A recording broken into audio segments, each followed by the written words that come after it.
ইউরোপের বৈধতা কোনো মামাবাড়ির আবদার না যে চাইলেই আপনাকে দিয়ে দিবে। বৈধভাবে ইউরোপে বসবাস করার মজাই আলাদা। লিগ্যাল ভাবে কাজ করতে পারবেন, বেশি টাকা ইনকাম করতে পারবেন, বাংলাদেশে যেতে পারবেন, বউ বাচ্চাকে এইখানে নিয়ে আসতে পারবেন। জীবন থেকে আর কি লাগে? বউ বাচ্চা ফ্যামিলি সহ ইউরোপের মাটিতে সেফ অ্যান্ড সিকিউর একটা লাইফ লিড করতেছেন। আপনার ভবিষ্যৎ সুন্দর, আপনার পরিবার, আপনার বাচ্চার একটা সুন্দর ভবিষ্যৎ। আর কি লাগে? আর একবার যদি অবৈধ হয়ে যান ভাই, জীবনটা নরকের সমতুল্য। ইউরোপের মাটিতে যখন অবৈধ অভিবাসীর সংখ্যা বেড়ে যায়, তখন প্রতিটি দেশই একটা সুযোগ দিয়ে থাকে যে আপনি যদি নির্দিষ্ট কিছু রিকোয়ারমেন্ট ফুলফিল করেন, তাহলে সেই দেশে আপনাকে বৈধ করে নেওয়া হবে। স্পেনে বর্তমানে কিছু সুযোগ সুবিধা চলতেছে, কিন্তু তাই বলে পাসপোর্ট পাঠায় দিলেই স্পেনে গেলেই আপনি বৈধ হইতে পারবেন, জিনিসটা তা না। আজকের সম্পূর্ণ ভিডিও দেখেন, আমি নির্দিষ্ট কিছু বিষয় নিয়ে আলোচনা করব আজকে। সম্পূর্ণ ভিডিও দেখবেন। গ্রিসে কিছুদিন আগে আমরা দেখেছিলাম যে সেখানে বৈধ হওয়ার সুযোগ দিয়েছে। জার্মানিতে ২ লক্ষের উপরে লোককে বৈধ করে নিছে। ইটালিতে দেখেছি গত প্রায় ২০২০ সালে বৈধ করে নিয়েছে অনেক লোককে। পর্তুগালে সবসময় এই সুবিধাটা ছিল, কিন্তু এখন এই বছর এটা বন্ধ করে দিয়েছে। ফ্রান্স কিছু সুযোগ সুবিধা দিয়েছিল। তো আসলে ব্যাপারগুলা কি? কিভাবে বৈধ হইতে পারেন? আজকে আপনি সার্বিয়া থেকে পলায় আসতেছেন, রোমানিয়া থেকে পলায় আসতেছেন, বেলারুশ থেকে পলায় ঢুকতেছেন। যেকোনো দেশে গিয়েই কি আপনি কাগজ করতে পারবেন? এতই সোজা? না। পথ আপনাদের একটাই, অ্যাজাইলাম। এখন অ্যাজাইলাম করলেই আপনার কি অ্যাজাইলাম টিকে যাবে? না। ৫০% এর হয়, ৫০% এর হয় না। আরো কম। হিসাবটা আরো কম। তখন আপনি শুধু ঘুরতে থাকেন চরকির মতো। আজকে এই দেশ, কালকে ওই দেশ, পরশুদিন এই দেশ। হয় না ভাই। শুধু টাকাই নষ্ট হবে, সময় নষ্ট হবে।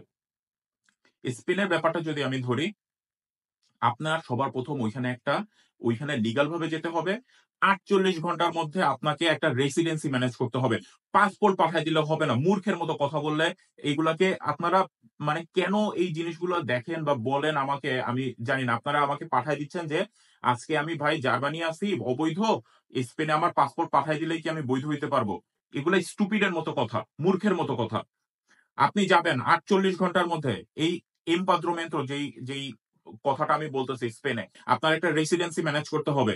তারপরে একটা কাজ খুঁজে বা কাজ না করেও আপনি যদি ২ বছর ওইখানে লিগাল ভাবে থাকতে হবে, কোন পুলিশ ক্লিয়ারেন্স আপনার লাগবে, আপনার কোন অকারেন্স করা যাবে না, ক্রিমিনাল রেকর্ড পাই টু পাই হইতে হবে, তারপরে আপনি বৈধ হইতে পারবেন। আগে যেটা আপনার এই আরাগো যে প্রসেস, এটা আপনার ৩ বছরের হইতো, এখন সেটা ২ বছর কমায় নিয়ে আসছে। আরো সুযোগ সুবিধা আছে, সেটা আমি স্পেনে কিভাবে বৈধ হইতে পারবেন সেই ব্যাপারে আমি কথা বলবো পরবর্তী ভিডিওতে। ইটালির ব্যাপারটা যদি আমরা ধরি, ভাই আপনি গেলেই ইটালিতে বৈধ হইতে পারবেন না। কিছু রিকোয়ারমেন্ট আছে। যেরকম আপনাকে বিগত বছরগুলোতে কাজ করে আসতে হবে। আপনার ধরেন ১ বছর ২ বছরের একটা ওয়ার্ক পারমিট ছিল। কিন্তু আপনি এক্সটেন্ড করতে পারেন নাই। আপনার ওয়ার্ক পারমিটের ভ্যালিডিটি শেষ হয়ে গেছে অমুক তারিখে। এরপরে আপনি কাজ খুঁজতেছেন, কিন্তু কাজ খুঁজে আপনি নতুন কাজ ম্যানেজ করতে পারেন নাই। এখন সরকার সুযোগ দিয়ে দিছে যে আপনি যদি এরকম অবস্থা হয়, তাহলে নির্দিষ্ট কিছু সেক্টর আছে। যেরকম ধরেন এগ্রিকালচার, ফিশ ব্রিডিং, ন্যানি জব মানে বুড়োদের দেখাশোনা করা, বা আপনার ধরেন ওই সেবা কর্মী হিসেবে বা হসপিটালে সেবা কর্মী হিসেবে, সেবিকা হিসেবে, বা সাহায্যকারী হিসেবে ডোমেস্টিক ভিসা যেটাকে আমরা এখন বলে থাকতেছি। এর আন্ডারে যদি কোন কাজ আপনি খুঁজে নিয়ে আসতে পারেন বা কোন কাজের কন্ট্রাক্ট যদি আপনার থাকে, তাহলে আপনি বৈধ হইতে পারবেন।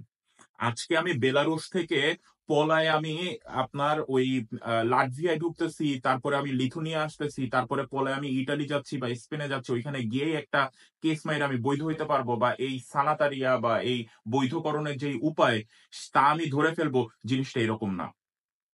পর্তুগাল সরকার কি বলেছে? আপনাকে প্রমাণ করতে হবে যে ৪ এপ্রিল মনে হয় তারা এটা বন্ধ করেছিল, বা ৪ জুন এটা বন্ধ করেছিল। সরি, আমি ভুলে গেছি। ৪ জুন হয়তোবা তারা এটা বন্ধ করেছিল। তার আগে আপনাকে প্রমাণ করতে হবে যে লিগাল ভাবে আপনি পর্তুগালে ঢুকছেন। যদি প্রমাণ করতে পারেন, তাহলে আপনাদের কাগজগুলো তারা প্রসেস করবে। পর্তুগাল এই সুযোগ দিয়েছে। এখন আপনার কিছুই নাই, আপনি থাকেন না স্পেনে, আপনি কোনো কাজই করেন না, বা ইটালিতে আপনি থাকেন, ফ্রান্সে, জার্মানিতে, তাহলে তো ভাই আপনাকে কেন বৈধ করে নিবে?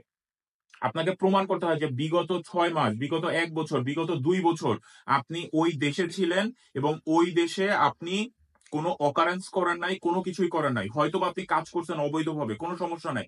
কিন্তু আপনি ওই দেশে ছিলেন, এটা আপনাকে প্রমাণ করতে হবে। শুধুমাত্র একটা দেশে হঠাৎ করে যেই যে আপনি সেই দেশের বৈধতা হাসিল করতে পারবেন, জিনিসটা এত সহজ না।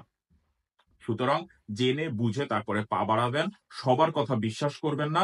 আগে কেউ কোনো কথা বললে সেটা যাচাই বাছাই করবেন। দরকার হয় Google এ সার্চ দিবেন, YouTube এ সার্চ দিবেন। যারা একটু বুঝে তাদের সাথে কথা বলবেন। বিশেষ করে বিদেশে যেসব বাঙালি থাকে তাদের সাথে কথা আপনি বলতে যাবেন না। তার কারণ তাদের মেক্সিমাম মানুষের মেন্টালিটি থাকে আপনার কাছ থেকে ২ পয়সা কিভাবে খাবে। আমি তো এই জিনিসগুলো ফ্রান্সে দেখেছি, ইটালিতে দেখেছি। আপনার কাগজ করে দিবে। একজন বলছে ইটালিতে বৈধ করে নিবে ২০২৪ সালে। সারা বছর বলে আসতেছে। এইখান থেকে আমারে বলতেছে যে ভাই €৫,০০০ চাইতেছে। আপনার ইটালিতে আমারে সানাতারিয়া ধরায় দিবে। €৬,০০০ চাইতেছে আমারে সানাতারিয়া ধরায় দিবে। স্পেনেও তো এই বিজনেস শুরু হয়ে গেছে অলরেডি। সুতরাং ভুল পথে পা দিবেন না। এত সহজ না সবকিছু। স্পেনের ডিটেইল ভিডিও আমি পরবর্তী ভিডিওতে সবকিছুই বলব। ডিটেইল সবকিছু। তো আপনারা আজকের ভিডিওটা আমি শুধু আপনাদেরকে সাবধান করার জন্য বলতেছি। ভয় দেখাচ্ছি না। কোন একটা জায়গায় বৈধ হওয়া এতটা সহজ না।